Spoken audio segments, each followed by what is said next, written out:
안녕하세요 여러분들. 이번 시간은 5주차입니다. 시간이 빨리 가죠. 여러분들 화상으로 공부를 열심히 하고 있을 텐데 오프라인으로 수업을 하지 않다 보니까 수업하다가 혹시 뭐 이런 것들을 이제 알까 모를까 이제 이렇기 때문에 교과서 위주로 지금 수업을 하고 있거든요.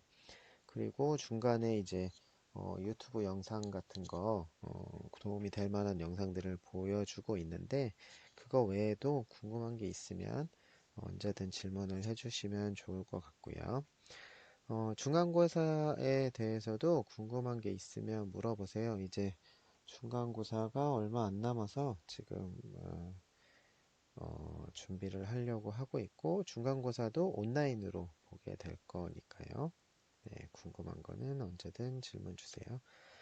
그리고 지금 4주차까지 출석 체크를 지난주 주말까지 완료를 했는데, 혹시 자기 출석 체크 된 거 확인해 보시고, 혹시 잘못된 게 있거나 이상이 있는 게 있으면 연락 주시면 좋을 것 같아요.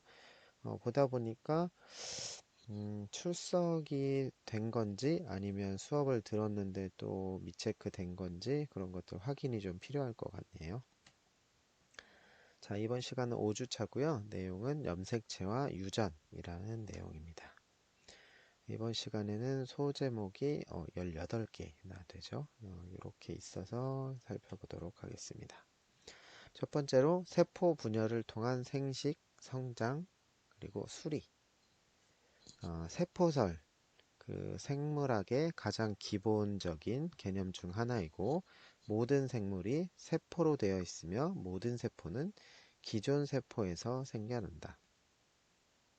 그리고 세포 분열 과정, 모든 세포들의 기초, 모든 생명 과정들의 기초가 되는 것들인데요.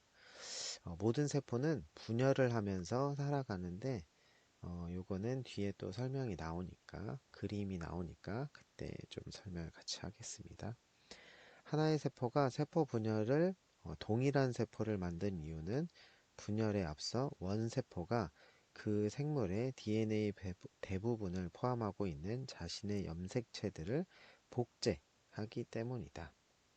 세포 분열의 과정 중에는 한 세트의 염색체들이 각기 자손세포로 분배된다. 이 과정은 유성생식과 무성생식 모두에 있어 매우 중요하다. 자, 유성생식이 먼저 나오는데요. 유성생식은 뭐냐면 암수, 양쪽으로부터 유전적으로 독특한 배우자들, 예를 들면 아버지의 정자, 어머니의 난자, 들이 결합해서 접합자라고 불리는 단일 세포를 형성하는 수정을 일으켜 새로운 개체를 만드는 방식이다. 사람도 유성생식을 하고 있죠. 예로 나오는 것처럼. 그리고 동물들은 대부분 유성생식을 하고 있고요. 어, 그렇죠. 동물들은 대부분 유성생식을 하고 있고, 그런 이제 암컷과 수컷 혹은 남성과 여성이 있는 어, 그 동물 생명체들은 대부분 유성생식을 하고 있다고 보면 되겠습니다. 자, 수정에 이어 여러 번의 세포 분열을 통해 배아 발달이 이루어진다. 그리고 출생 후에는 세포 분열로 인해 더 많은 세포가 생겨서 개체가 자라게 되고 손상되었거나 늙은 세포를 수선할 수 있도록 한다. 그리고 성체가 된 생물은 세포 분열로 새로운 배우자를 생산할 수 있게 되어 생활사를 지속한다. 이게 이제 유성생식인데요. 자, 요게 이제 남자, 여자가 있고, 남자, 여자가 이제 그 생식을 통해서 하는 게 이제 유성생식이 되겠는데, 자, 배우자, 성체의 생식샘, 정소와 난소에서 세포 분열을 통해서 난자와 정자세포가 만들어진다. 그래서 이제 여자에서는 난자세포를, 남자에서는 정자세포를 가지고 있는데요. 이것들이 만나서 이제 수정을 하게 되죠. 수정이라는 거는 뭐 잘 알겠지만 정자가 난자 안에 들어가서 융합하게 되면 이제 수정이 됐다. 그래서 접합자가 형성된다고 얘기하는데, 이 접합자, 요게 이제 그 정자가 들어간 상태겠죠. 이 접합자는 접합자의 염색체 중 절반은 그러니까 난자에서 오기 때문에 어머니 거가 되고 모계, 그리고 다른 절반은 아버지 거게 되니까 부계로부터 제공이 되는 것이다. 그리고 이게 수정이 되고 나면 이제 발생 과정을 거치게 되는데, 반복된 여러 번의 세포 분열을 통해서 단일 세포인 접합자가 배아로 발달되고 이어서 태아와 아기를 거쳐 결국 성체가 된다. 이게 이제 배아인 거죠. 이게 분열을 통해서 이렇게 이제 배아가 되는 거고, 이게 이제 더 발달되게 되면 이렇게 이제 아기가 되는 거죠. 태아. 이제 아기가 이제 이렇게 돼서 성체가 되는 건데, 이게 이제 아기가 크면 이제 다시 이렇게 어른이 되는 거죠. 그래서 성장과 수선 과정을 거치게 되는데, 아기에서 성인으로 몸이 자라면서 세포 분열은 조직과 기관을 늘리는데 필요한 새로운 세포들을 제공해 준대. 아이가 이제 처음엔 작고 미약하지만 이제 자라면서 키도 자라고 이제 근육 같은 거, 뼈 같은 것들이 다 발달하고 커지게 되죠. 그럼에 따라서 세포 분열을 해야 되는 거예요. 그러면 필요한 곳에 조직이나 기관에 필요한 것들을 제공하게 되는 거죠.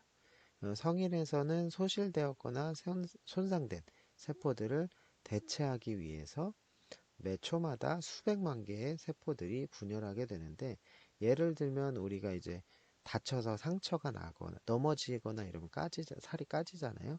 그럼 이제 살이 다시 우리가 일정 기간을 통하면 다시 재생되게 되는데, 이런 것들이 세포 분열을 통해서 다시 한번 살이 재생되는 것이죠. 자, 이것들이 유성생식 과정이라고 보면 되겠고요. 자, 그 다음에 유성생식과 반대인 무성생식이 있는데요. 무성생식은 정자와 난자의 개입이 없이 단 한쪽의 부모로부터 세포 분열에 의해서 새로운 개체가 생겨나는 것을 무성생식이라고 하고요. 오직 한쪽의 부모만 개입하기 때문에 무성생식의 자손들은 부모 개체 및 다른 개체 들과도 유전적으로 똑같게 되는 거죠. 자, 그래서 무성생식의 방법에는 이분법, 그리고 식물의 영양생식, 그리고 동물의 재생 등이 있습니다. 자, 먼저 이분법을 먼저 볼게요. 이분법에는 세포 분열이 곧 개체의 생식, 증식이 되는데, 단세포인 이제 원생생물, 이제 여기에 나오는 건 아메바인데, 아메바도 이렇게 이제 반으로 갈라져서 이분법으로 자기가 생존하게 되는 거죠. 그러니까 생식을 자기가 분열을 해서 자기가 하나가 두 개가 되는 거죠. 이렇게 분열을 해서 살아가게 되고요. 이 옆에 나오는 단세포 녹조류도 마찬가지로 이분법을 통해서 증식하거나 살아가게 되는 거죠. 자, 그리고 영양번식이라는 게 있는데, 생식 조직이 아닌 영양 조직으로부터 새로운 개체가 생겨나는 것이죠.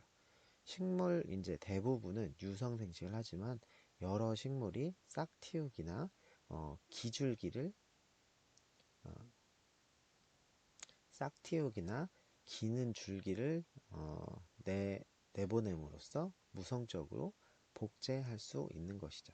우리가 감자를 오래 이제 냅두게 되면 이제 싹이라는 게 이렇게 올라오잖아요. 그럼 이제 감자를 못 먹고 요게 이제 새로운 식물이 되는 거죠. 요게 이제 다시 감자로 태어나기 위해 살아가기 위해서 이제 번식 혹은 이제 생식을 하는 거거든요. 이제 요런 경우가 있겠고, 딸기 같은 경우에는 이제 기는 줄기로 무성생식을 하게 되는데, 요 밑에 이제 딸기들이 이렇게 이제 줄기들이 뻗쳐가면서 이제 살아가게 되는 거죠. 생식을 하게 되는 거죠. 그래서 이제 방식은 이렇게 이제 감자나 딸기처럼 자기가 살아가기 위해서 다른 것들을 만들어내는 것, 싹을 만든다든지 줄기를 만드는 과정, 이런 것들이 무성생식이 되겠다. 자, 그 다음에 이제 재생이 되겠는데요. 일부 동물은 소실된 부분을 재생할 수가 있는데, 여기는 이제 불가사리가 예로 나왔는데요. 이 불가사리는 잃어버린 팔을 여기 이제 여기가 있어야겠죠, 불가사리. 근데 그게 이제 없어져서 다시 복구하고 있는 중이죠. 그리고 이 불가사리는 팔 하나와 몸체 일부로부터 전신을 재생하는 중이라고 나와 있어요. 전신을 재생하고 있죠. 불가사리는 그러니까 상처가 나서 자기 일부의 몸이 소실돼도 이것들을 다시 재생할 수 있게 되는 거죠. 불가사리를 예로 들었지만 우리가 소위 이제 도마뱀 같은 것들, 도마뱀이 이렇게 꼬리나 자기 신체 일부가 어, 이제 위협을 받을 때 그걸 끊고 도망가잖아요.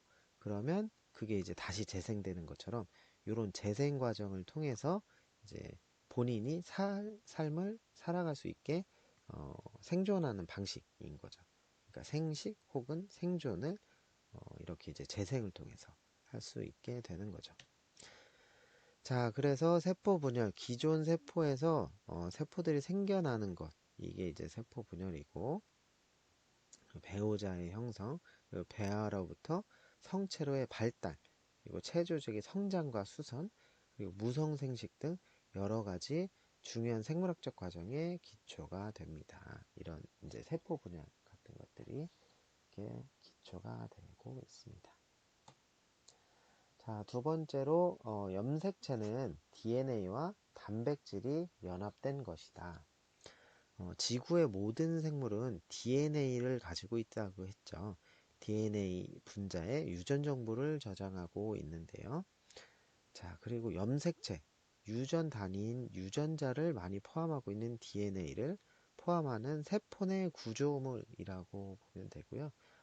염색체는 뒤에 그림이 나올 테니까 그때 또 얘기를 해볼게요.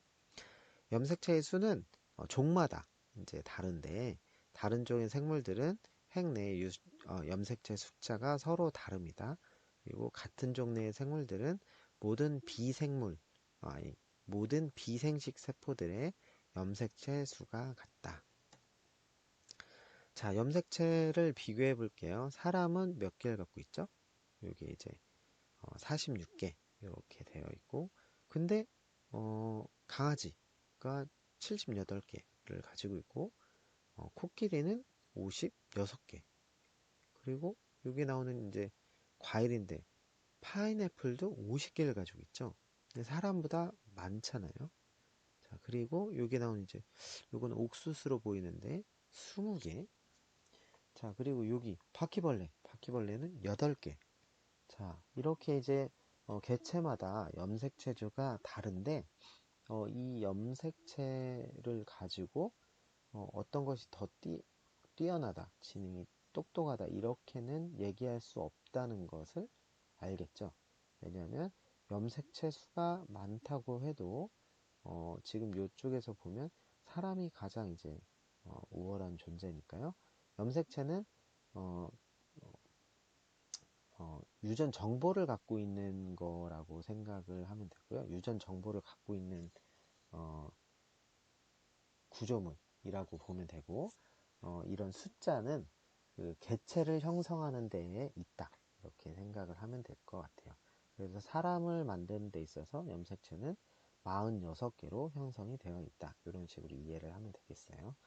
자, 이렇게 이제 사람이 있는데, 사람 세포가 이렇게 이제 크게 있고, 여기는 핵이고, 이런 것들이, 유전 정보를 핵 내에 이제 갖고 있잖아요. 그 핵 내에 보면 이렇게 이제 염색체가 핵 내에 46개가 이렇게 이제 있습니다. 모양도 조금씩 다르죠. 이런 틀린, 염색체가 이제 46개 사람이 갖고 있는 거고. 자, 같은 성별의 두 사람은 99.5%가 같아요. 근데 흑인이고 백인이죠. 그래서 0.5%가 다른데 DNA 0.5%가 우리의 독특한 형질을 책임진다. 99.5%가 같고 0.5%가 다른데 이 0.5%가 그 사람마다 틀린 이런 특징들을 만들어내게 되는 거죠. 이렇게 이제 흑인이 될 수도 있고, 백인이 될 수도 있고, 황인종이 될 수도 있는 거죠. 염색체의 구조. 하나의 매우 긴 DNA 조각이 핵 내부에 빽빽하게 조직화되도록 돕는 단백질들과 연합해 있는 것. 이게 이제 염색체가 되겠고요. DNA와 단백질이 합쳐져 염색질, 크로마틴이라고 하는데 염색질이라고 하는 포장 형태가 이제 구성이 되는 거고, 간기. 자, 염색체들은 얇은 염색사로 풀려 있어서 유전자들의 세포 내 기구들이 접근이 가능하다. 그리고 분열기.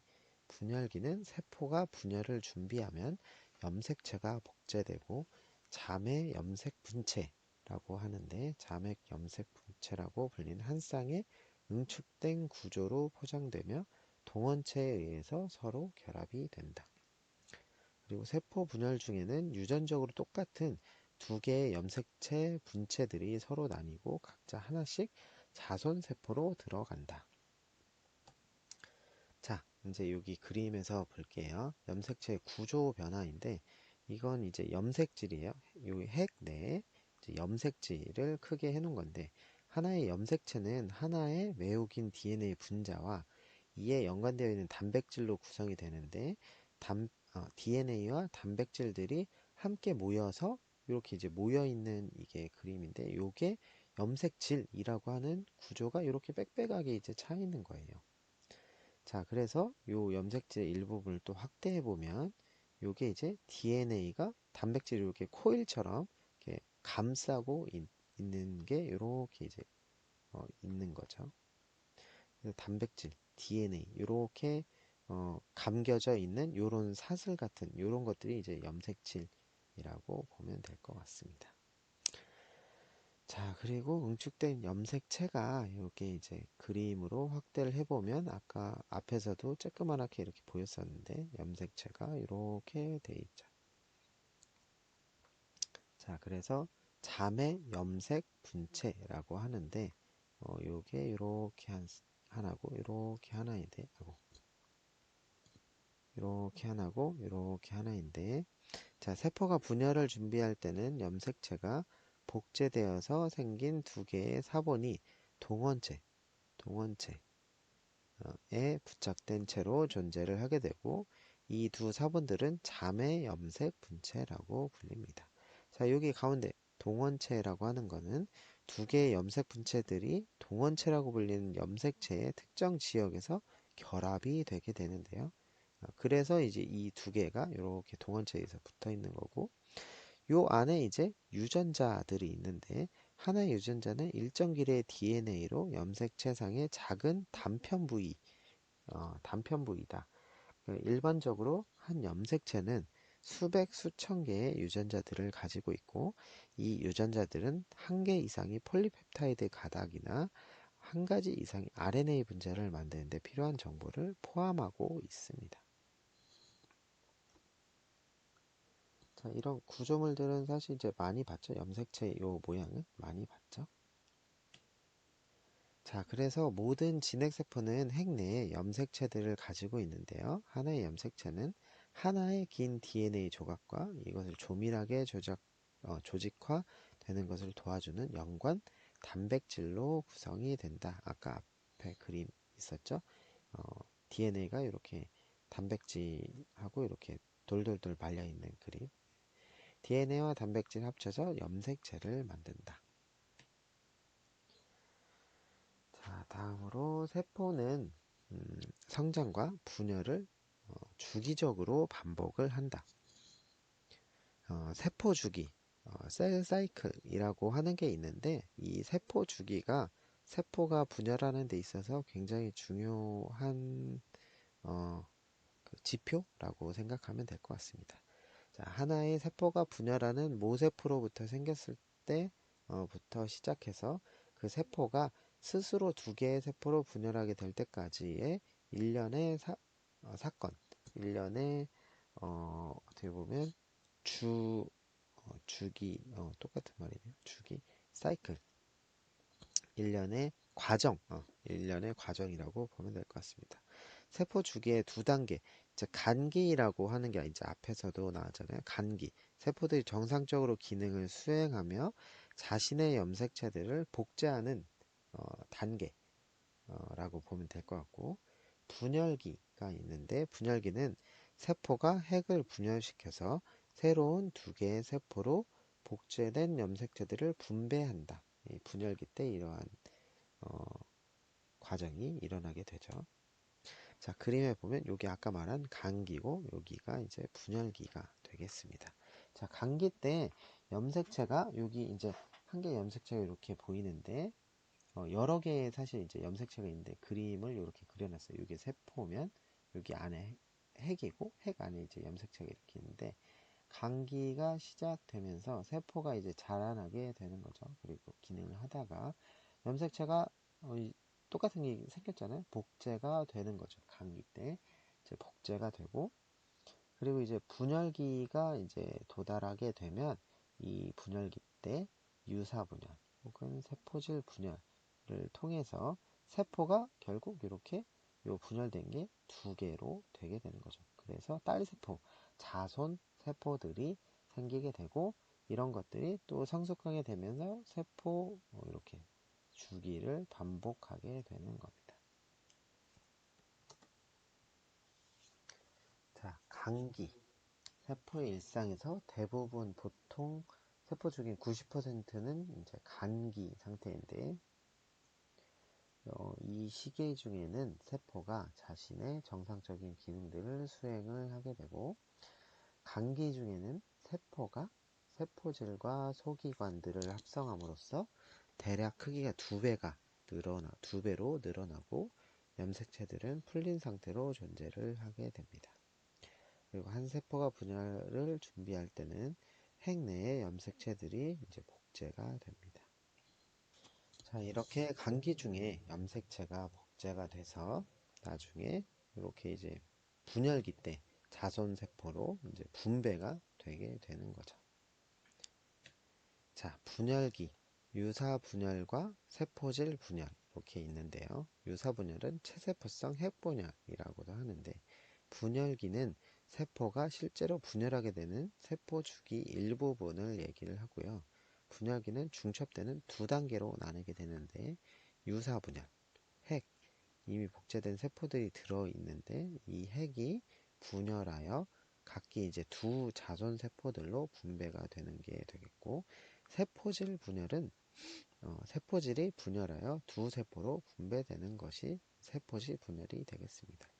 이렇게 이제 집신벌레 같은 경우에는 세포질 분열을 통해서 이렇게 이제 세포질 분열을 하고 있는 거죠. 여기 보이는 집신벌레는 분열 중에서 세포질 분열을 이렇게 이제 예를 보여주고 있습니다. 자, 이렇게 파가 또 예로 나와 있는데요. 현미경으로 관찰된 이제 간기와 분열기들을 볼 수가 있는데 여기 이제 어, 양파네요. 파가 아니고 양파 뿌리 끝에 세포들을 현미경으로 봤더니 이렇게 이제 오렌지 색깔로 된 걸 보면 이게 세포고 요 안에 이제 핵이 이렇게 들어있는데 이제 요거는 이제 간기 세포들이 풀려 있어서 염색체들을 갖고 있는 것들을 이제 볼 수 있고 요 녹색들 세포 안에 핵이 이렇게 이제 좀 이상하게 생겼죠. 요거는 뭐 이렇게 이제 일자로 생기기도 하고 요거는 막 뭉쳐진 무슨 실타래 같은 게 보이기도 하고 이것들은 세포 분열기에 있으면서 응축된 염색체가 또렷하게 이제 보이고 있는 것들인데 이렇게 이제 양파 끝은 계속 분열을 하고 자라고 있잖아요. 그래서 간기와 이렇게 이제 분열기 세포들을 동시에 현미경으로 관찰이 가능하다. 자, 세포 주기는 세포의 생성으로부터 그 세포가 다시 분열하기까지 사건들을 순서대로 정렬한 것이고 세포 주기는 크게 두 가지로 나눌 수 있다고 했고 간기, 세포가 자라고 염색체를 복제하며 분열을 준비하는 간기가 있고 분열기, 유사 분열과 세포질 분열이 포함되는 분열기로 두 가지로 나눌 수 있다.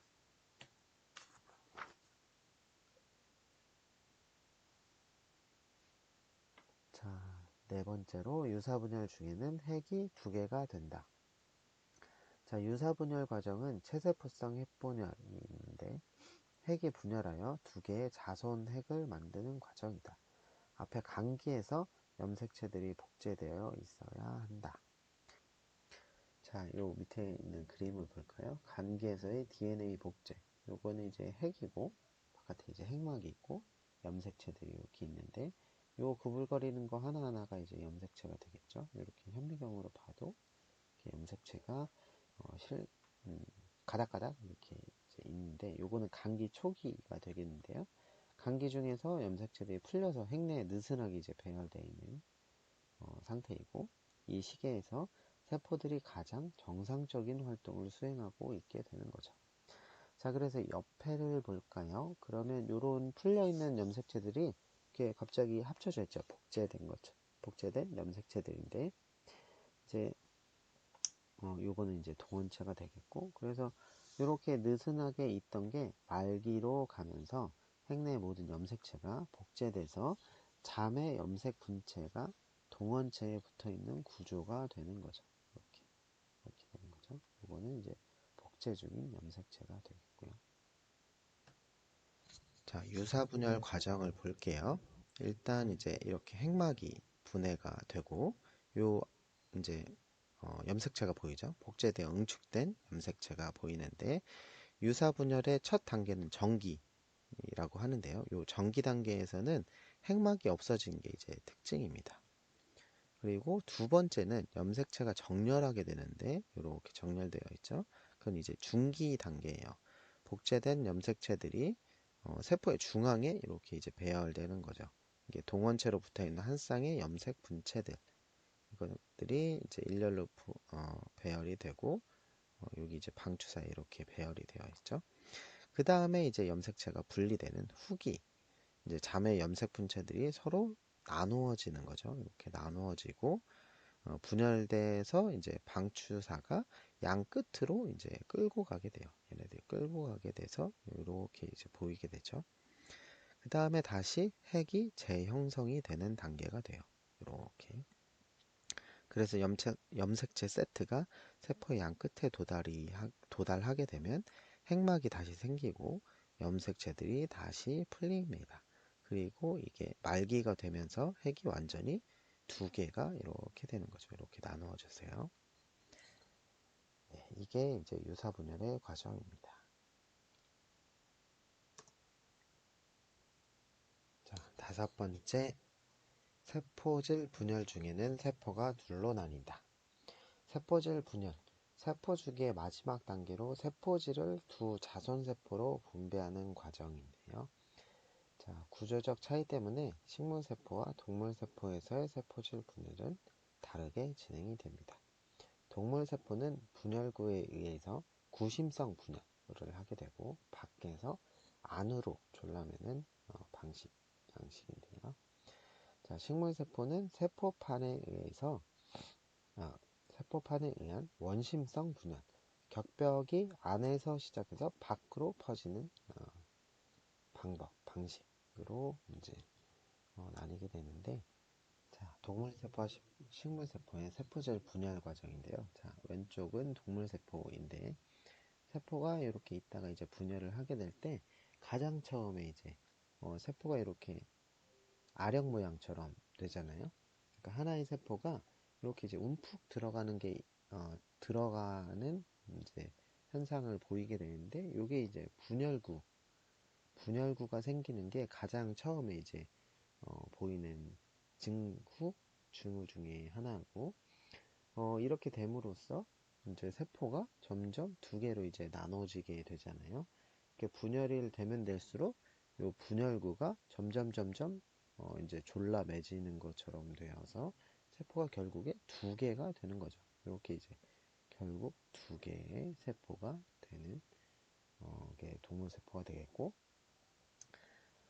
자, 식물세포는 동물세포와 다르게 이렇게 이제 세포벽이 이렇게 있으면 세포판이라는 게 이제 생기면서 그러면서 이제 분열을 하게 되는데 여기 이제 밑에 그림처럼 세포벽이 이렇게 세포와 세포가 이렇게 연결되어 있잖아요. 얘가 이제 분열을 하기 시작하면서 세포판들이 이렇게 이제 생기게 되는 거죠. 그러면서 결국에 얘가 이제 분열이 이렇게 되게 되는 거죠. 그래서 얘는 안에서 시작해서 밖으로 이렇게 되는 형식대로 되는 거죠. 분열이 되는 거죠. 자, 그래서 세포질 분열은 세포질이 나누는 것으로 세포주기의 마지막 단계이고, 동물세포에서는 세포질 분열이 분열구를 형성해서 아령 모양처럼 이렇게 움푹 들어가게 되는 분열구의 형성으로 진행이 되고, 식물세포에서는 세포판의 형성을 통해서 진행이 됩니다.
An adult human contains an estimated 100 trillion cells, and yet we start life as a single cell.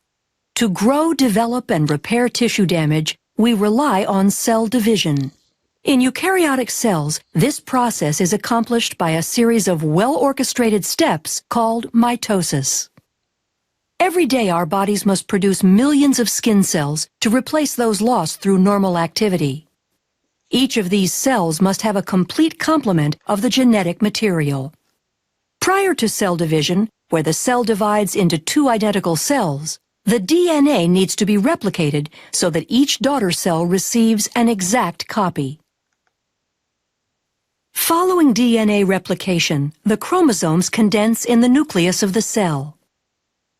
DNA condenses by wrapping around cores of histone proteins, forming nucleosomes. This beads-on-a-string structure is called chromatin. As a cell prepares to divide, chromatin coils up further, shortening and condensing the chromosome. The replicated chromosomes are called sister chromatids. The replication of DNA and the formation of sister chromatids is one part of the entire cell cycle. To prepare for cell division, the cell goes through interphase, which can be divided into 3 distinct phases. During G1 or GAP1 phase, all the organelles and cytoplasmic components, including the centrioles in animal cells, replicate. Then during S or synthesis phase, the DNA replicates. Finally, during G2 or GAP2 phase, all the enzymes needed to aid in the process of cell division are produced. Most eukaryotic cells spend a great deal of time in interphase, and a very short period of time actually dividing, a process called mitosis. The cell is now ready to go through mitosis, which consists of prophase, metaphase, anaphase, and telophase. During prophase, the chromosomes condense and become visible, appearing as 2 sister chromatids held together at the centromere. The cytoskeleton disassembles as the spindle begins to form. In animal cells, centrioles play an important role in the distribution of the chromosomes in the dividing cell. The centrioles migrate to opposite poles, establishing a bridge of microtubules called the spindle apparatus, and the nuclear envelope breaks down.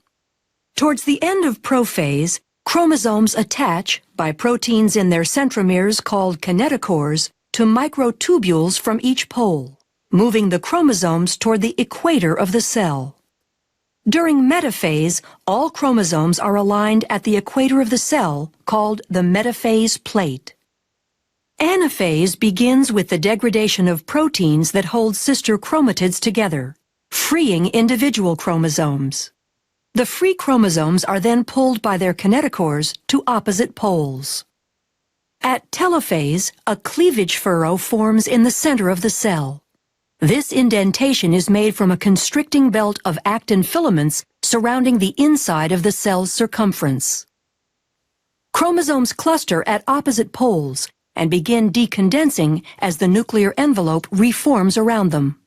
The spindle apparatus disassembles as the microtubules are broken down into tubulin monomers that can be used to form the cytoskeleton of the daughter cells.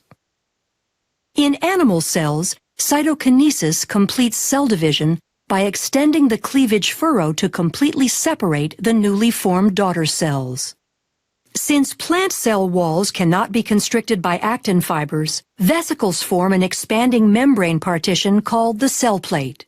Like animal cells, plant cells use cytokinesis to finish the division of the contents of the cytoplasm between the 2 identical daughter cells. During the cell cycle, certain checkpoints are encountered to make sure the process is occurring accurately. And if it is not, the cell cycle will stop at the checkpoint and correct, or possibly inhibit that cell from dividing. The first checkpoint is the G1S checkpoint, and is considered the primary point at which the cell cycle continues or stops. External signals and growth factors can influence the cell cycle and affect the progress at or before this critical checkpoint. The G2M checkpoint allows cells that have successfully completed all 3 phases of interphase to begin mitosis. The last checkpoint is the spindle checkpoint, ensuring that all chromosomes have attached to the spindle in preparation for anaphase. Growth factors, the size of the cell, and the nutritional state of the cell are all contributing factors in cell cycle regulation, ensuring that only certain cells divide at appropriate times. Once all the checkpoints in interphase are cleared, mitosis can occur. From interphase to cytokinesis, the entire process of cell division can take on average 10 to 20 hours in a typical plant or animal cell. Depending on the nature and use of the cell, the process can happen at different frequencies as well. In humans, our skin cells have a high turnover rate due to wear and tear and go through mitosis very frequently, whereas other cells, such as adult neurons and muscle cells, rarely divide. The accuracy of mitosis, as well as the consistency of the checkpoints during interphase, ensure that most cells in a eukaryotic organism can produce identical copies of themselves. This process allows for growth and repair to prolong overall physiology as well as life itself. 자, 6번째는 핵 이식은 복제 생물을 만드는 데 사용된다. 자, 클론이라고 하는데 클론은 복제 생물, 복제품을 얘기하고요. 단일 모체로부터 태어나 유전적으로 똑같은 개체, 그러니까 똑같은 게 생겨나는 게 클론인 거죠. 자, 클론의 생산은 자연적인 세포 분열 과정을 인위적으로 조작함으로써 얻을 수 있다. 자, 핵 이식, 공여 성체에서 핵을 채취해서 재핵난, 핵이 제거된 난자, 세포에 주입한 후에 세포 분열을 통해서 생물체로 발생할 수 있는 배아로 자라도록 유도하는 것. 동물 복제에 주로 이용을 하고 있고요. 미세 번식을 이용한 식물의 복제, 조직 배양으로부터 새로운 개체를 발생시킴. 자, 핵 이식인데요. 핵을 공유할 소, 저지종 소가 있고 난자를 제공한 건지종 소가 있는데 여기서 이제 세포에서 핵을 제거하고 여기서도 난자에서 핵을 제거한 다음에 여기는 난자에다가 여기서 채취한 핵을 주입을 해서 이제 요런 거 이제 TV에서 많이 봤죠? 여기 이제 핵을 이식하는 거죠. 이제 여기에서 이 소의 핵을 가지고 이 소의 난자에다가 하면 접종을 하면 수정이 돼서 배아가 이제 형성되는 거죠. 그러면은 치료용으로도 복제할 수 있고 생식용으로도 복제가 가능하다. 자, 식물의 미세 번식. 농업에서 주로 널리 이용되고 있고 많은 농작물들이 아주 작은 시료를 성장배지에 넣음으로써 대량으로 복제하는 과정이다. 개별 세포들은 분열해서 새로운 식물들로 발생하고 정상적으로 키워진다. 난초나 네일 오렌지나 양초, 포도 등 이렇게 이제 이용되고 있고요. 식물 조직 절편을 만들어서 생장배지에 넣게 되면 세포들이 분열해서 새로운 세포를 형성하게 되는 거죠. 이렇게 이제 식물들을 키울 수 있고, 이 식물들이 큰 식물로 이렇게 이제 자라게 되는 거죠. 자, 그리고 생식용 클로닝. 핵 이식을 통해 생겨난 배아들을 새로운 개체로 발달시키면 생물 개체수가 늘어나게 되고, 복제된 동물이 포유를 하면 발생을 위해서 배아가 대리모의 자궁에 착상되어야지만 하는데 1997년에 스코틀랜드 복제양 돌리를 처음 만들게 되죠. 최초의 복제 포유류인데 돌리 지금은 죽었어요. 여러 가지 이제 질병이 걸려서 좀 원래보다 이제 좀 일찍 죽게 되었어요. 자, 그리고 개, 고양이, 소, 그리고 쥐 같은 다수의 포유류들이 복제가 되었으며 무플롯, 그리고 회색 늑대, 그리고 구아 같은 희귀동물이나 멸종 위험종들 복제를 완료했다고 하네요.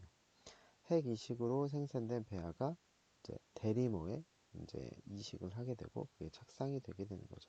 대리모에다가 하면 핵 공유자 복제소가 이렇게 이제 태어나게 되는 거죠.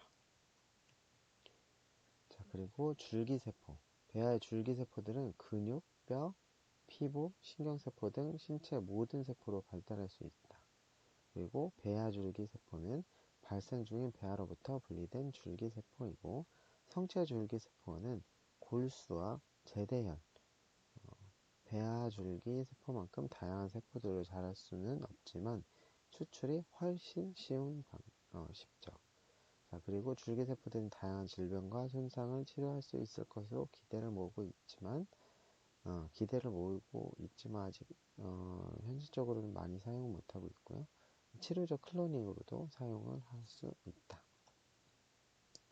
자, 줄기세포와 치료를 위한 클로닝, 세포 복제 부분인데, 핵 이식으로 생산된 인간 배아가 있으면 복제된 배아에서 줄기세포를 뽑아서 배양을 하고, 그러면 이렇게 이제 혈액세포로도, 신경세포로도, 그리고 근육세포로도 될 수 있는데, 제대열의 어린 줄기세포들을 추출하면 몇 가지 형태의 세포들을 만들 수가 있고, 골수에서 성체 줄기세포를 추출해서 혈액세포를 만들 수가 있습니다. 자, 그래서 클로닝은 단일 개체로부터 유전적으로 동일한 자소를 생산하는 것이 클로닝이 되고, 농업과 의학에서 여러 가지로 이용되고 있고, 핵 이식은 복제 배아를 만드는데 이용할 수 있다. 이런 배아는 새로운 개체를 만드는데 이용될 수도 있고, 줄기세포들을 얻기 위해 이용되기도 한다. 자, 7번째, 배우자는 체세포 염색체 수의 절반만 가진다. 유성생식 과정을 통해서 배우자의 융합 결과로 개체별 다양성을 만들게 된다. 자, 그리고 체세포 염색체 수의 절반만 가지는 생식세포들의 융합하고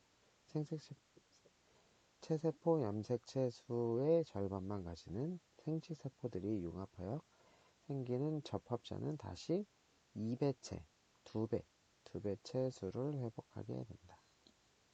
인간의 생활사를 보면 성인은 모두 이제 체세포를 가지고 있죠.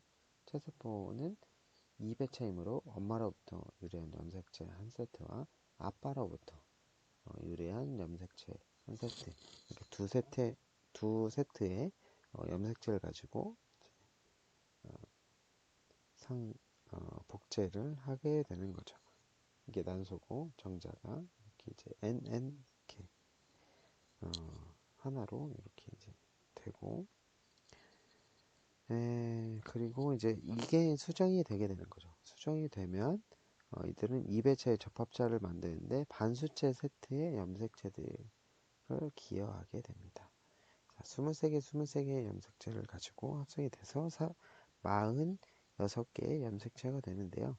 여기서 접합자는 정자 난자 융합에 의해서 형성된 최초의 세포이고, 접합자는 아버지로부터 온 반수체 세트의 염색체들과 어머니로부터는 반수체 세트 염색체들이 융합적으로 독특한 2배체 세트의 염색체 조합을 갖는다.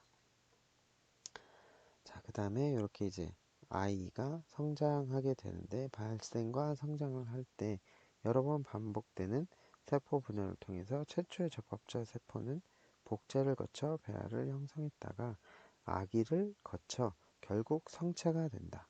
우리 몸에 존재하는 엄청나의 수의 세포는 모두 접합자의 세포 분열로부터 생겨난 것이다.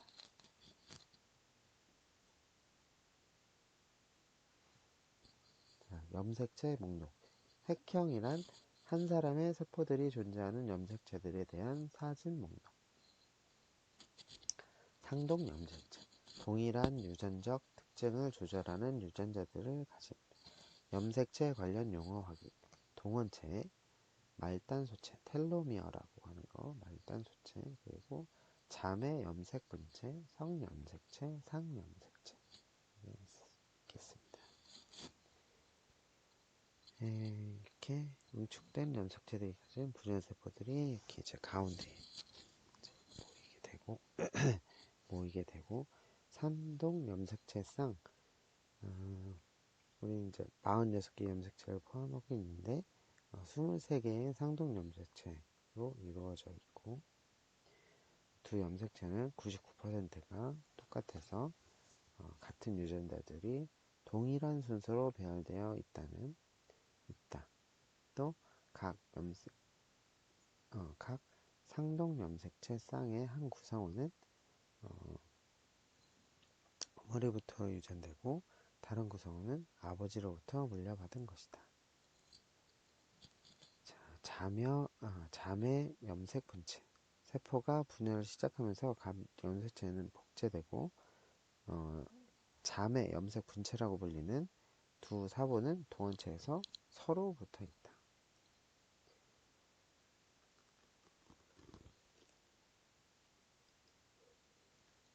자, 인간의 생활사는 수정, 그리고 세포 보존을 통해서 성장과 발달, 그리고 생식샘에서 배우자를 생산하는 과정을 포함한다.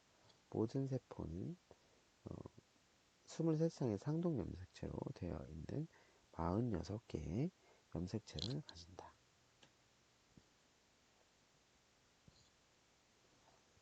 여덟 번째, 감수분열로 배우자가 생산된다. 유성생식, 자손들이 두 부모로부터 유래한 유전자들을 독특한 조합으로 물려받기 때문에 자손들 사이에서 엄청난 다양성이 생긴다.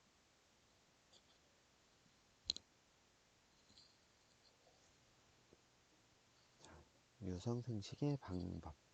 생식샘 세포들로부터 감수분열에 의해서 반수체의 배우자들 만들고 이들이 각각의 개체로부터 나와 수정을 일으켜 개체로 발생한다.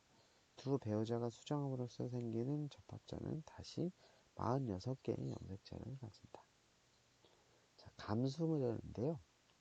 감수분열은 하나의 복제 후에 두 개의 세포 분열이 발생이 되고 결과적으로 나온 세포들은 시작했던 세포들의 염색체 수의 절반으로 줄어들게 됩니다. 감기 중에 이렇게 복제가 되고 나면 1차 감수분열을 통해서 이렇게 두 개가 나눠지고 이게 2차 감수분열을 통해서 이게 또 이렇게 쪼개지죠.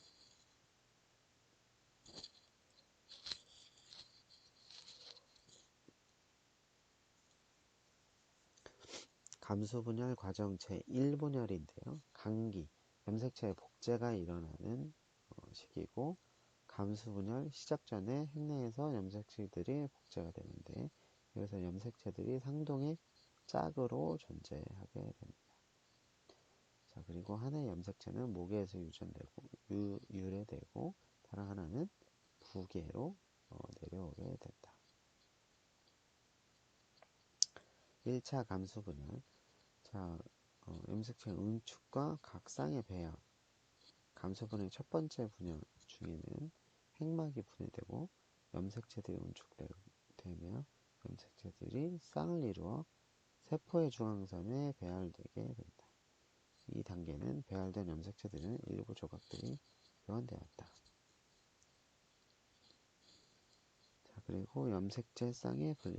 한 쌍의 염색체들이 세포 반대쪽으로 이동함에 따라서 상동 염색체들로 이루어진 쌍으로 불리고 각 염색체들이 아직도 두 개의 결합된 자매 염색 분체로 이루어져 있음을 유의해라. 자, 두 번째로 감수분열 과정 중에 2분열인데요. 세포질 분열 1, 염색체 쌍들이 분열한 후에 각 세포의 내부에 핵막이 다시 형성이 되고 이제 세포가 두 개의 세포로 분열이 됩니다.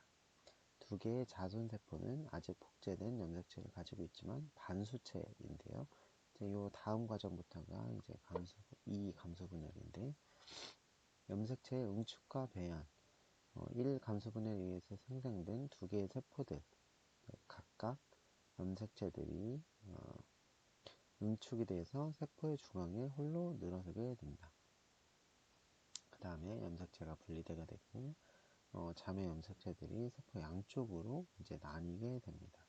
그래서 하나씩 세포로 들어가게 되고 세포질 분열이 이제 일어나게 됩니다.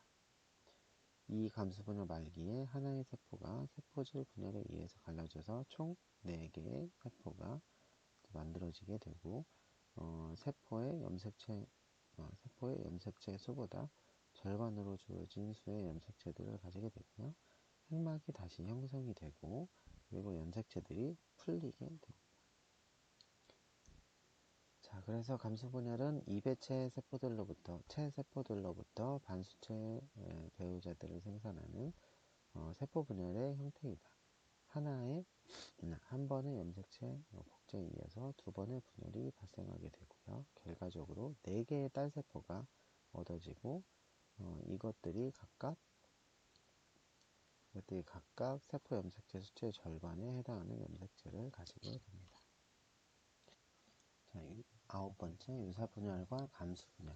자, 왼쪽에 감수분열부터 볼게요. 장소는 생식셈, 남자는 정소가 되겠고 여자는 남소가 되겠고요. 시기는 남성과 여성이 조금 다른데, 남성은 사춘기 이후에 계속 되고, 여자는 출생 전에 시작해서 난자가 수정될 때까지. 그리고 목적은 하나의 이배체 세포가 4개의 반수체 배우자를 생산하게 되는데, 4개의 딸세포 중에 하나만 난자로 발달이 됩니다. 그리고 2번의 세포 분열. 세포가 염색체를 복제한 후에 처음엔 상동 염색체 쌍을 분리시키고, 그 다음에는 복제된 염색 분체를 분리시킵니다. 간기 중에 이렇게 이제 복제가 되고, 1차 감수 분열, 2차 감수 분열, 이렇게 이제 되게 되죠. 생산물로 유전적으로 독특한 반수체 배우자들, 이런 게 이제 만들어지게 되고요. 자, 그리고 오른쪽에 유사분열. 장소는 배우자를 생산하는 세포를 제외한 모든 체세포, 전신의 모든 세포가 되겠고요. 시기는 일생 동안 이제 계속 만들어지게 되고, 처음에 이제 EN이 이제 4개가 되고, 이제 I가 되고, 성체가 되는 거죠. 목적은 하나의 이배체 세포가 2개 이배체 체세포를 만들게 되는 거죠. 그리고 한 번의 분열 세포가 염색체를 복제한 후 그것을 분리시키는 분열을 얘기를 합니다. 간기 중에 복제가 이렇게 일어나서 염색체가 만들어지고, 유사분열을 통해서 이렇게 분열이 되게 되죠. 생산물은 유전적으로 똑같은 이배체 세포들. 유사분열과 감수분열 모두 염색체의 복제와 딸세포로부터의 염색체 분배를 포함합니다. 그러나 유사분열은 이배체 세포들을 만드는 한 번의 분열이 일어나는 데 반해서, 감수분열에는 반수체 세포들을 만드는 2번의 분열이 관여한다. 10번째로 유성생식을 하는 생물의 유전적 다양성에 대해서 좀 보려고 하는데요. 유성생식이 생물에서 다양한 종을 만들어내는 3가지 방법. 첫 번째는 독립적 분리. 1감수분열에서 각 상동 염색체 쌍들이 나란히 늘었을 때 각 쌍들의 감염은 무작위적이다. 두 번째로 무작위 수정. 무작위로 추출된 부, 모, 개 염색체들의 조합을 가지는 하나의 배우자가 같은 방식으로 생긴 무작위 염색체 조합의 다른 배우자와 수정할 때 다양성이 엄청 증가하게 됩니다. 그 다음에 이제 교차. 감수분열 중에서 상동 염색체들이 작아질 때 모계 염색체와 부계 염색체들은 조각들을 서로 나누어 가지며, 이 사건도 확률적이다. 상동 염색체 쌍의 독립적 분리.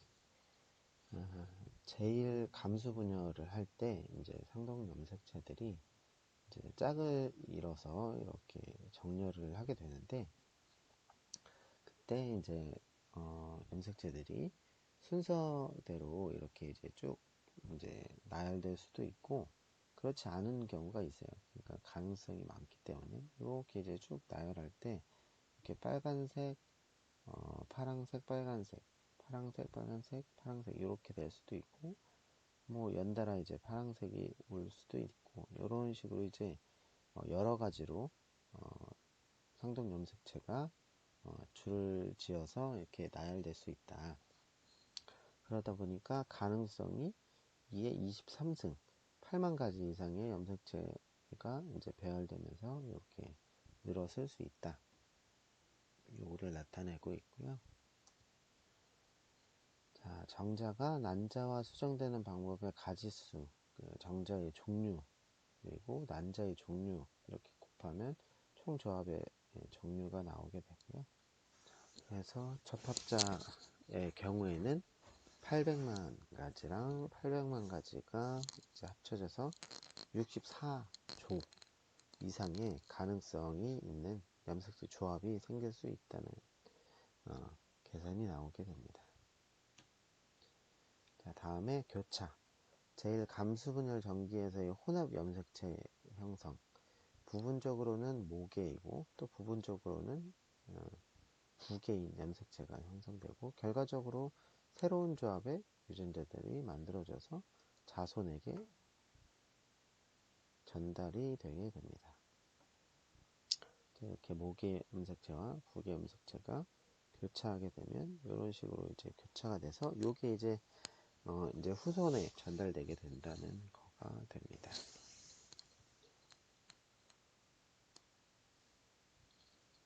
유성생식의 과정 중에는 염색체들의 독립적 분리, 무작위 수정, 그리고 교차에 의해서 유전적 다양성이 생긴다. 앞에 두 과정에서는 염색체들이 섞이고 세 번째 과정에서는 유전자들을 새로운 조합으로 가질 수 있는 혼합 염색체가 만들어진다. 감수분열 중에 실수와 염색체 수 이상. 감수분열 시에 이제 염색체 쌍에 비분리라는 게 이제 나타나게 되면 개체에 염색체 수가 이상이 발생되게 되죠.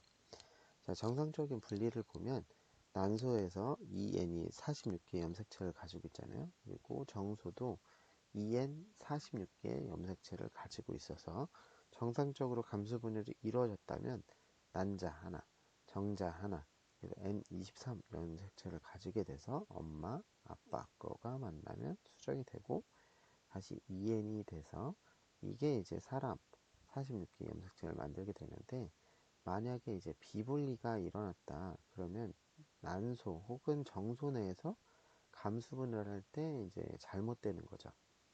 그래서 똑같이 이렇게 이제 난소나 정소에서 감수분열이 일어나는데 이게 이제 난소에서 혹시 비분리가 발생돼서 똑같이 n이 이제 나와야 되는데 n 플러스 1이 나오거나 n 마이너스 1이 나오게 되면 난자가 이제 22개나 24개를 가지게 되고 정자랑 이게 이제 수정이 되면 이런 식으로 이제 접합자 역시 염색체가 이제 하나를 더 갖거나 하나를 덜 가지는 접합자가 되게 되죠. 그래서 결국에 이제 만약에 이게 수정이 돼서 사람이 태어났다 그러면은 비정상적인 염색체를 가지는 사람이 태어나서 이제 사망할 수도 있고 이제 비정상적인 표현이 나타날 수도 있는데 그 대표적인 예 중에 하나가 그 다운 증후군 같은 염색체 이상으로 오는 질환을 가지고 태어나는 사람이 나타나게 되죠. 자, 21번 3염색체. 이게 이제 가장 흔한 염색체 이상인데 한 사람이 20원 염색체를 3개를 가지고 태어나게 되는 거죠. 원래는 2개만 있어야 되는데 이제 47개의 염색체를 가지고 태어나서 이제 이게 이제 수정이 돼서 사람이 된다면 이제 임신이 돼서 태어난다면 다운 증후군이라는 거를 유발하게 되죠. 특징이 키가 작고 심장이 좀 결손돼 있고 얼굴은 특징적으로 거의 비슷하게 생기는 특이한 얼굴 모양이고요. 다양한 정도의 이제 발달, 지체, 그리고 지적장애, 특정 질병에 걸리는 감수성이 증가하게 되는 다운 증후군이 걸릴 수 있습니다. 성염색체 이상. 일반적으로 상염색체 수는 치명적이지만 여분의 X나 Y 이렇게 더 들어있는 경우는 그런 영향들을 덜 받게 되는데 성염색체 이상은 보통은 치명적이지는 않다고 합니다. 그래서 X 염색체가 이렇게 있고 Y 염색체가 이렇게 있는데 성염색체도 이제 이상이 이제 발생할 수도 있는데 X가 3개인 경우 3중 X, 트리플 X 신드롬이 되면 여성인데 평균보다 약간 키가 작고 학습 지체 능력이 있는 증상을 나타내게 되고요.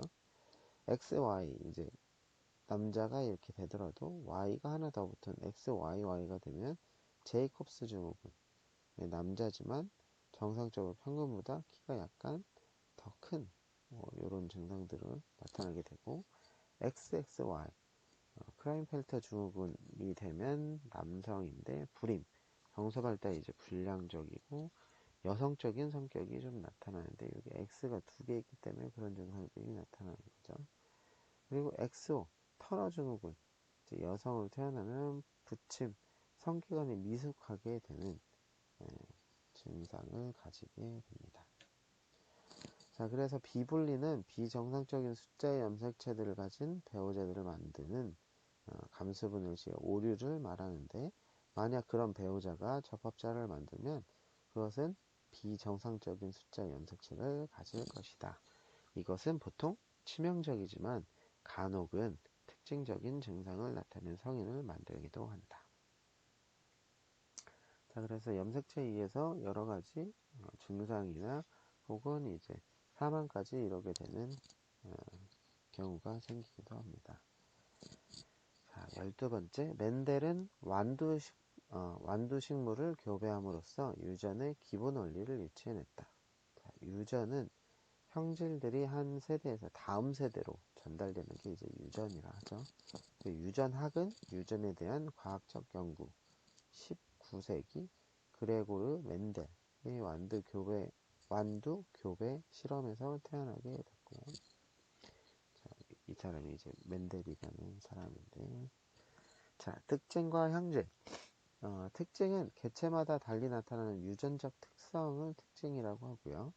특성의 변이가 형질이다.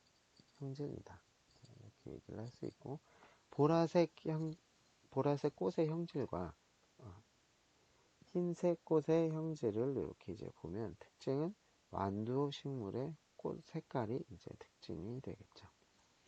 자, 그리고 사람도 눈이 이제 다 있지만 녹색 눈 혹은 갈색 눈, 푸른색 눈 이렇게 이제 가질 수 있는 형질을 가지고 있고, 이게 이제 형질은 특징은 사람의 눈 색깔이 되겠죠. 눈은 다 똑같이 갖고 있지만 색깔이 다른. 그리고 대립 유전자. 자, 유전자는 염색체에서 일정 부분의 DNA를 구성하는 유전의 단위들이다. 자, 여기서 나오는 대립 유전자는 그래서 특정 유전자의 대체 형태들이다. 동형 적합성, 이배체 생물에서 한 유전자에 대한 두 개의 대립 유전자는 같다. 이게 이제 동형 접합성이라는 거고요. 이형 접합성은 한 생물의 대립 유전자 쌍이 다른 유전자로 구성이 되는 게 이형 접합성이 되겠습니다. 자, 여기서 그림에서 파란색 그리고 빨간색 염색체가 나오는데, 하나의 상동 염색체 쌍에서 하나는 부계에서 유전한 것 파란색, 그리고 모계에서 유전한 것 빨간색 이렇게 나오는데, 이 유전자에 대해서 이형 접합성 두 개의 서로 다른 유전자는 이렇게 이제 되는 거죠. 여기가 부계였죠. 부계에서는 대문자 B, 모계에서는 소문자 B 이렇게 이제 물려받는 것. 그리고 이 유전자에 대해서 동형 두 개의 똑같은 대립 유전자는 부계에서도 대문자 D, 모계에서도 대문자 D를 유전받게 되면 이제 동형 접합성이 되는 거죠.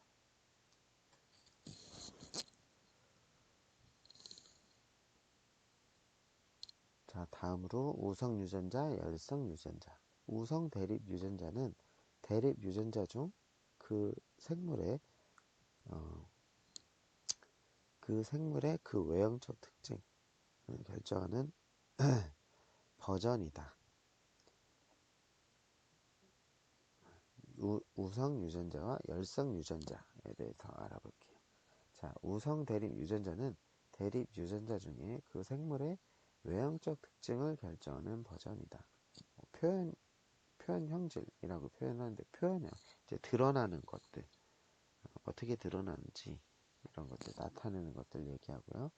열성 유전자는 소문자로 표시되며 자손으로 전달됨에 자손에게 전달됨에도 불구하고 뚜렷한 특징을 나타내지 않는 것들이 이제 열성 유전자가 되겠죠. 자, 그래서 우성 형질, 이게 완두색이 꽃 색깔이 보라색이다. 그리고 열성은 흰색이다. 자, 그리고 완두콩의 색은 노란색이 우성이라면 그 초록색은 이제 열성이 되겠고, 그 레브라도의 털 색깔이 검은색이 우성이라면 초콜릿색 같은 것들은 이제 열성이 되겠고, 사람의 주근깨가 생기는 게 이제 우성이라면 안 생기는 건 열성이 되겠죠. 자, 그래서 유전자형을 이렇게 보면 이제 똑같이 동형 이제 이렇게 이제 유전자형을 보면 엄마랑 아빠한테 받을 때 이제 똑같이 동형접합성으로 이제 유전을 받게 되면 주근깨에 대한 우성 동형 접합성을 가지게 되죠. 그러면 나는 태어나서 이제 주근깨를 이렇게 계속 갖게 되는 거고요.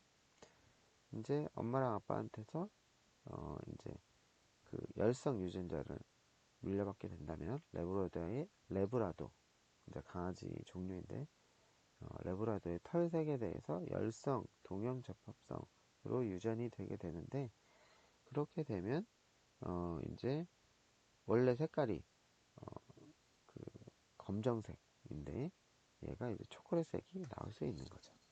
자, 그리고 완두꽃색도 마찬가지로 이렇게 어, 우성으로 이제 받게 되면 어, 색깔이 이제 보라색 꽃이 이제 나타나게 되는 거죠.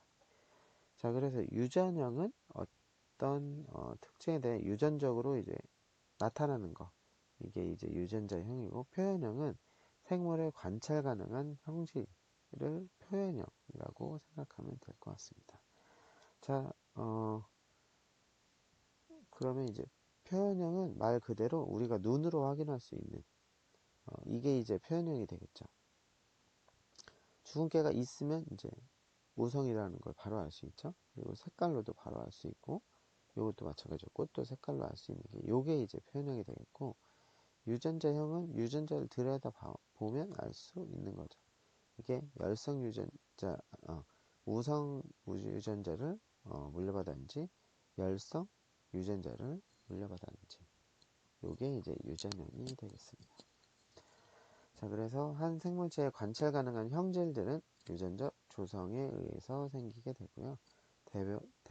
대부분의 특징은 어떤 유전자의 두 사본에 의해서 조절이 되게 되고요. 그 두 개의 사본은 대립 유전자라고 불립니다.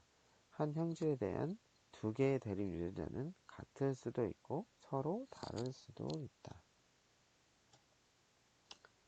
자, 그리고 13번째, 유전적 교배 결과를 예측하는 퍼네트 사각형법.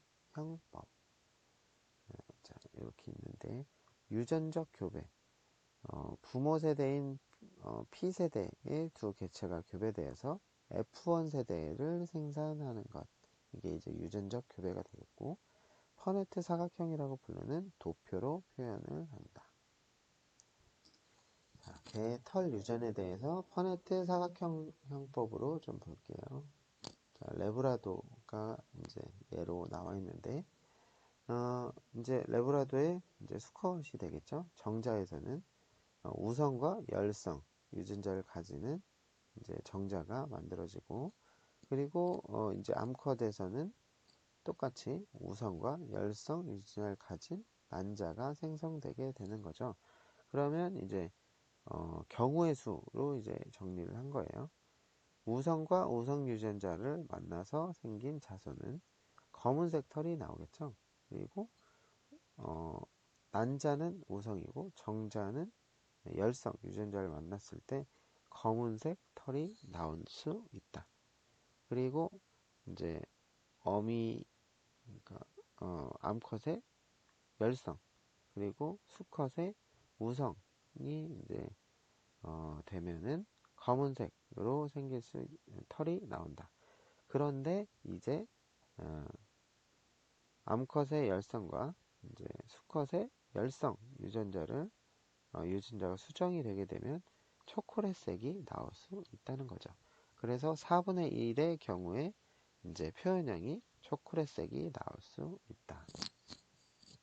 자, 그래서 표현형 비율은 검은색 털 3, 초콜릿색 1 이렇게 나올 수 있다는 게 퍼네트 사각형 형법이라는 겁니다. 자, 그리고 단성 잡종 교배.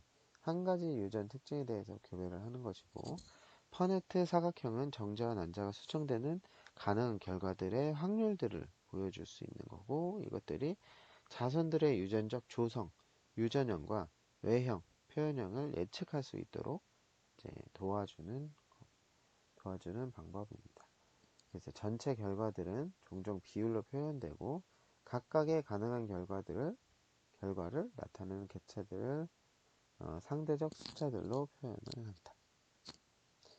자, 분리의 법칙이라는 게 있는데, 분리의 법칙은 뭐냐면 배우자들이 생성되는 중에는 주어진 특징에 대한 한 쌍의 대립 유전자들이 분리되어 각기 절반의 배우들로 이제 나누게 된다. 이제 레브라더가 또 나오고 있어요. 어미에서 온 염색체가 이제 우성과 열성이 있고, 감수 분열 중에서 이제 분리가 되잖아요. 우성과 열성이. 그럼 배우자의 절반은 하나의 대립 유전자를 가지고 또 다른 절반은 다른 하나를 가지게 되는 것이죠. 자, 그래서 자손이 어느 대립 유전자를 가질지 모르잖아요. 그래서 네 가지 가능성을 모두 고려해야 한다. 그리고 검정교배가 있는데, 우성 표현형을 가지지만 유전자형, 동형과 이형은 모르는 개체와 열성, 동형, 접합성 개체를 교배시킴으로써 유전자형을 추론할 수 있도록 한 교배의 계획이다. 자, 그래서 이제 검은색, 이제 레브라도 유전자가 B인가, 대문자 B랑 소문자 B인가를 모를 때 답을 얻으려면 이 개를 초콜릿색 털을 가진 레브라도와 교배시켜서 확인할 수 있는 거죠. B, 우성, 이게 열성인지 우성인지 모를 때 여기서 이제 열성의 유전자를 가진 강아지와 교배를 하면 이제 아까 나왔던 네모난 그러니까 퍼네트 사각형 형법으로 우리가 알 수가 있게 되는 거죠. 예를 들어서 이제 BB를 가졌다면 이런 확률이 나올 수 있고, 이제 똑같은 모든 검은색이 나올 수 있는 거죠. 근데 만약에 우성과 열성 유전자를 다 가졌다면 이렇게 2대2가 나오기 때문에 이제 염색체 어떤 유전자형을 가졌는지 추론할 수 있는 거죠. 자, 그리고 퍼네트 사각형은 어떤 유전적 교배로부터 얻을 수 있는 자손들을 예측하는데 이용될 수 있는 거고, 단성 잡종 교배는 한 가지 특징을 추적한다. 분리의 법칙은 한 가지 특징에 관여하는 두 대립 유전자가 배우자 형성 시에 서로 나뉘었다가 자손에서 다시 합쳐진다는 것이고, 검정 교배로 모르는 유전자형을 확인할 수 있다. 자, 그리고 14번째 멘델의 독립적 분리의 법칙은 다수의 특징이 유전되는 방식을 설명해 준다. 양성 잡종 교배는 이중 잡종화 교배라고도 하는데, 두 가지 독립된 특징들이 연구가 되는 것이다. 자, 멘델은 완두 식물을 교배한 후에 종자의 색깔이 노란색인지 녹색인지 이런 것과 종자의 모양, 매끈하거나 주름진 것, 이것들을 추적해서 각 쌍의 대립 유전자들이 배우자 형성 중에 다른 쌍의 대립 유전자들과 독립적으로 분리된다고 이제 추론을 할 수가 있게 되는 것이죠. 이게 독립적 분리의 법칙이라고 합니다. 자, 독립적 분리의 법칙인데요. 한 가지의 특징의 유전이 다른 특징의 유전에는 영향을 미치지 않는다. 자, 이게 무슨 말이냐면 레브라도의 털 색깔, 검은색이 우성이고 초콜릿색이 열성이잖아요. 그리고 청각은 이제 잘 들리냐 안 들리냐. 잘 들리면 이제 우성이 되겠죠. 그러면 이제 어떤 특징 배우자가 털색에 대해서 우성을 받았다 해도, 우성 대립 유전자를 받았다 해도 이것이 청각에 대한 우성 유전자를 받은 거하고는 영향이 없다. 이제 이런 것들을 얘기하게 되는데, 두 가지 특징, 이제 독립적 분리라는 것이 이제 털 색깔, 그리고 D는 이제 잘 들리냐 안 들리냐. 요게 유전자를 봐도 앞에는 이제 털 색깔에 대한 거, 뒤는 이제 청각에 대한 거. 그렇기 때문에 독립적으로 청각과 털 색깔은 별개다. 이렇게 별개로 유전이 된다. 그래서 얘는 이제 우성만 받았기 때문에 털이 검은색. 이제 청각은 우성이 있기 때문에 잘 들리고, 그리고 이제 열성만 받아서 초콜릿색, 그리고 귀는 잘 들리고, 털이 검은색이면서 잘 들리고, 털도 초콜릿색이고 잘 안 들리고, 이제 이렇게 독립적으로 유전이 된다. 그런 것이고, 털색 유전자를 포함하고 있는 상동 염색체, 이제 이렇게 이제 있고, 어, 이게 파란색이 두 개, 그리고 이제 엄마한테 받는 모개, 이제 이런 유전형이 얘는 검은색 털에 잘 들리는 유전자형을 갖고 있잖아요. 자, 이렇게 됐을 때 독립적 분리로 봤을 때 이제 이렇게 경우의 수가 이렇게 나타나는 정자가 나타나게 되고, 모두 네 종류의 배우자가 같은 비율로 이렇게 생성이 된다. 자, 그래서 뭐 앞에서도 나왔지만 이제 B는 탈색깔에 대한 거, D는 청력에 대한 거, 독립적 분리가 이렇게 이제 네 가지의 배우자를 만들게 된다. 자, 그리고 독립적 분리의 양성교배, 양성잡종교배라는 게 있는데, 각 특징이 독립적으로 유전이 되는 거다. 네 가지 가능한 형질조합을 가진 자손들이 일정 비율로 나타나게 된다. 아까 이제 본 것처럼 유전자가 이렇게 이제 있으면 독립적으로 이렇게 다 각각의 비율대로 나타나고, 이제 그 암컷도 마찬가지로 비율대로 나타나서 이제 그 요러한 그 4, 4, 16 16가지의 표현형을 나타낼 수 있다. 그래서 9대 3대 3대 1이 되죠. 이제 다 따져보면 이렇게 이제 비율이 나오게 된다. 자, 그래서 양성 잡종 교배는 두 가지 특징에 대해 이형 접합성 개체들 사이의 교배에 대한 것이고, 독립적 분리 법칙은 배우자들이 형성될 때 각 특징에 대한 대립 유전자들이 다른 특징의 대립 유전자들과 독립적으로 분리된다고 주장을 한다. 자, 5-15는 가계도는 인간의 형질들을 추적하는 데 이용이 된다. 인간의 유전적 특징 연구에는 고안된 교배보다는 역사적 자료가 사용이 된다. 인간의 유전적 특징들, 우성 형질이 반드시 정상인 것은 아니고, 단지 열성 형질보다 흔한 것이 흔한 것이라는 것을 알고 있으면 될 것 같습니다. 야생형 형질은 자연적인 상태에서 가장 흔하게 발생되는 것을 야생형 형질이라고 하고, 돌연변이 형질은 덜 흔한 게 이제 되겠고요. 여기서 이제 죽은 깨가 생기는, 이게 이제 죽은 깨가 생기면 이제 우성이라고 했잖아요. 그렇지 않은 형질이 또 나타날 수도 있다. 얘가 죽은 깨가 있고 얘는 죽은 깨가 없죠. 그럼 얘는 우성이고 얘는 열성 유전자를 가진 거죠. 그리고 이제 백색증, 얘가 하얗잖아요. 백색증이 있는데 이게 이제 열성 유전자. 보통은 이렇게 우리가 이제 일정의 색깔을, 그러니까 뭐 색깔이라고 표현하기가 좀 그렇지만 피부색이 좀 다르잖아요. 그런데 얘는 이제 피부가 하얗잖아요. 그렇기 때문에 백색증, 이제 색소가 없어서 하얗게 되는, 이렇게 이제 열성 유전자를 갖고 태어나게 되는 거죠.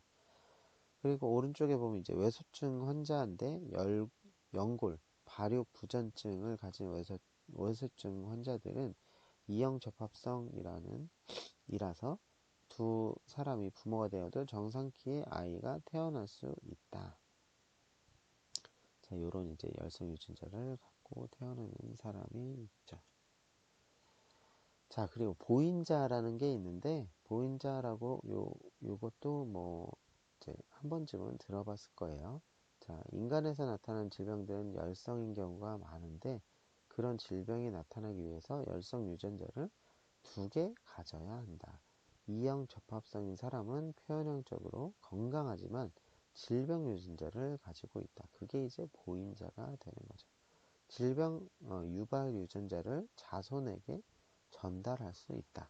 정상인 남자가 이렇게 이제 표현형 우성과 열성을 가지고 있고, 정상 표현형일 여성 보인자가 있는데, 여기서 이제 표현 우성과 열성 유전자를 가지고 있을 때 이렇게 이제 열성을 가지고 있는 이제 사람인 경우 형질이 발현이 되게 되는 거죠. 그러면 이제 4명 중에 1명의 비율로 이제 약간 형질을 발현할 수 있는 거죠. 그러니까 질병이 발생될 수 있는 사람이 태어나는 거죠. 자, 그래서 가계도는 유전자에 대한 가족의 역사를 알 수 있는 건데요.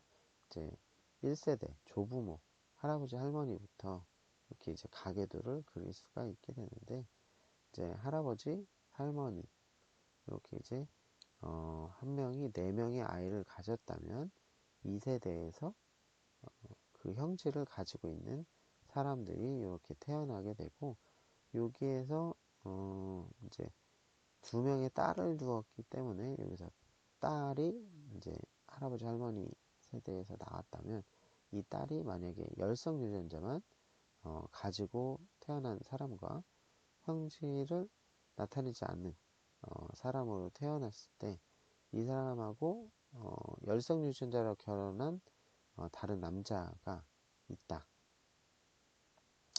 그렇다면 이 사람하고 태어난 자녀는 4가지의 또 비율로 태어나게 되죠. 그러면 모계가 열성 유전자만 가지고 있기 때문에 이런 비율로 이제 태어나게 되는 것이죠. 그래서 이제 아버지가 보인자인 것을 알 수가 있고, 이제 이런 사람이 이제 태어났다면 보인자인 걸 알 수가 있고, 엄마한테 이제 열성을 하나 갖고 있지만 아버지한테 하나 받기 때문에 이제 보인자라는 걸 아버지는 알 수가 있고, 자, 이렇게 이제 나머지는 다 표현형이 이제 우성과 열성 유전자를 갖고 있는 자녀가 태어나게 된 거죠. 그러면 이 사람들은 다 보인자라고 하는 상태를 알 수 있는 거죠.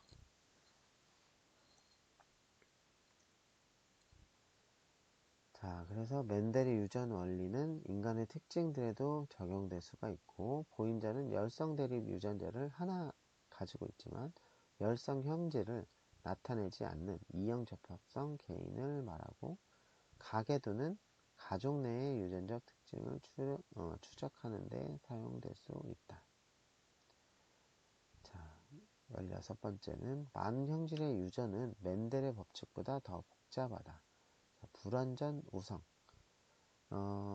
이게 이제 빨간색 꽃이 있고, 이게 유전 형질이고, 여기 하얀색 꽃이 있는데 열성 형질이다.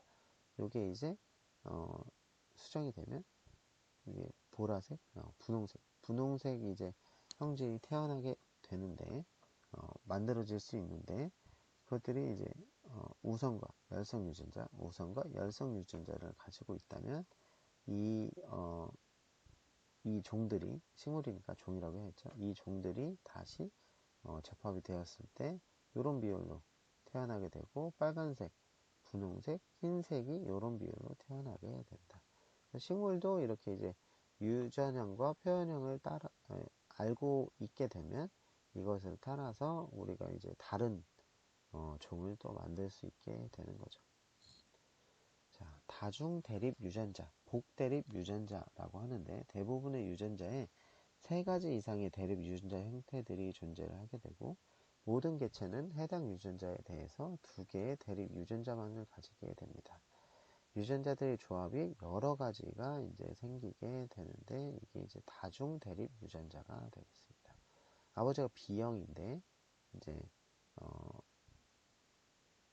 여기서 이제 이게 이제 우성이고 이게 열성 유전자가 있고 어머니가 이제 A형인데 우성과 열성 유전자를 가지고 이제 유전이 됐다면 이제 요렇게 이제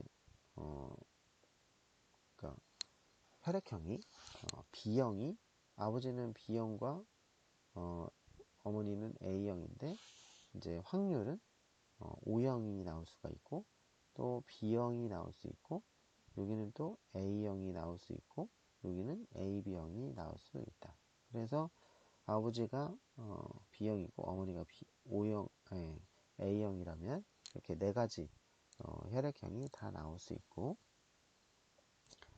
이렇게 어머니 거와 아버지 거 대립 유전자는 공우성인데 이형 접합성인 사람들에게 두 유전자가 모두 발현된다는 뜻으로 이제 생각하면 될 것 같습니다. 그러니까 AB형은 엄마 아빠한테서 A형과 B형의 특징을 다 가지고 태어나기 때문에 이렇게 이제 AB형이 되는 거죠.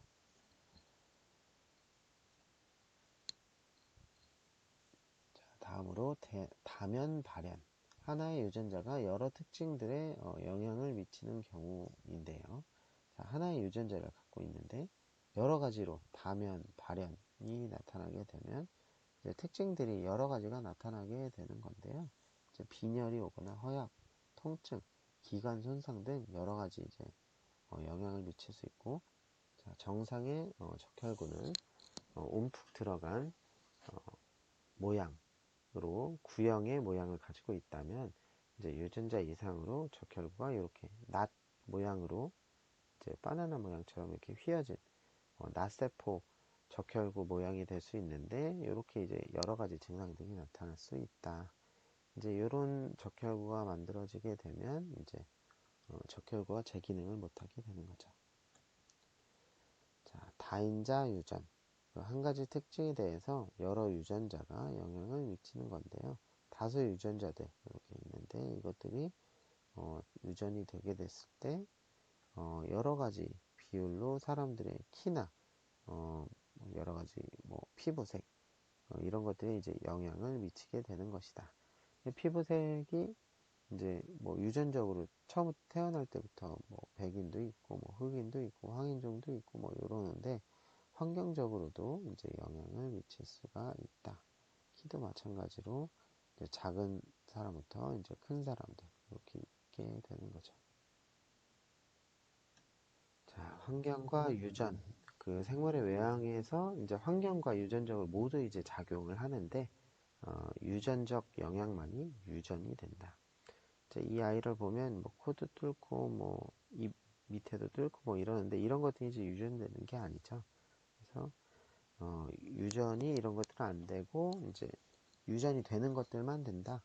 그리고 혈액 그런 것을 나타내는 것이고 그리고 혈액형 형질은 완전히 유전자에 의해서 이제 결정이 되는 것이죠.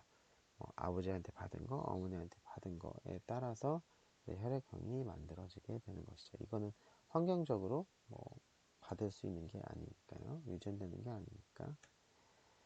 자, 고전적 멘델 유전학이 여러 가지 형질의 유전을 설명하지만 다른 것을 설명하기 위해서는 단순한 법칙들을 확장할 필요가 있고 복잡한 사례들로는 불완전 우성, 다중 대립 유전자, 다면 발현, 다인자 유전, 그리고 환경의 효과 등을 들 수 있다.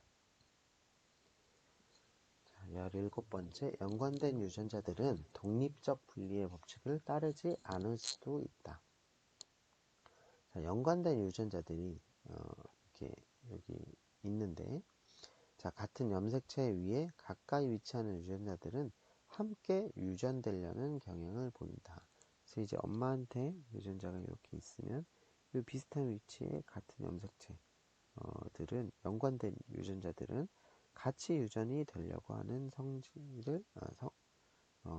성질을 경향을 가지고 있다는 것이죠. 여기 이제 북에도 마찬가지입니다. 주변에 이제 연관된 유전자들은 같이 유전되려는 성질을 가지고 있다. 자, 그래서 요 이제 가까이 있는 것들이 이렇게 이제 유전이 된다. 이런 것들이 이제 연관 유전자들은 같이 유전이 된다는 것이죠. 유전적 재조합, 감수 분열 과정을 통해서 배우자 형성하는 배우자 형성 중에는 상동 염색체들이 쌍을 이루며 물리적으로 서로 연결이 되고 교차라고 불리는 과정을 통해서 조각들을 맞바꿀 수가 있게 되는데 이게 이제 재조합 염색체가 만들어지게 되는 것이죠. 이제 감수분열 과정이 그림으로 나와 있는데 이제 상동 염색체들이 쌍으로 이제 정렬이 되어 있는 상태잖아요. 근데 이게 이제 유전자들이 이렇게 있는데 나중에 유전이 될 때 이제 이게 서로 교차가 돼서 이제 만들어지게 되면 색깔이 이렇게 바뀌었죠. 이게 교차가 되면서 유전이 될 수 있다. 그래서 요 부분이 원래는 요 부분이었고 여기가 원래 여기였는데 이제 유전이 되면서 교차가 돼서 유전이 된 거죠. 새로운 염색체가 그래서 만들어지게 되는 거고요. 자, 유전자들이 염색체 위에 자리를 하므로 염색체들의 행동이 곧 유전자들의 유전을 설명할 수가 있는 것이고 같은 염색체 위에서 서로 인접해서 위치하는 유전자들은 종종 한 세트로 유전되지만 감수 분열 시에 상동 염색체들 사이의 교차로 재조합 염색체가 생길 수 있다. 자, 이제 마지막으로 성연관 유전자는 특이한 유전 양식을 나타내게 되는데요. 성염색체, 남성과 여성에서 달리 나타나는 두 개의 염색체, 달라 보이지만 서로 상동 염색체인데 독특한 유전 양식을 보인다. 성연관 유전에 있어서 그죠. 자, 그리고 상염색체는 성염색체를 제외한 나머지 그러니까 44개가 되겠는데 이런 게 이제 상염색체. 그럼 상염색체가 44개고 남자는 두 개의 염색체가 X, Y를 가지고 있으면 이렇게 남자가 되고요.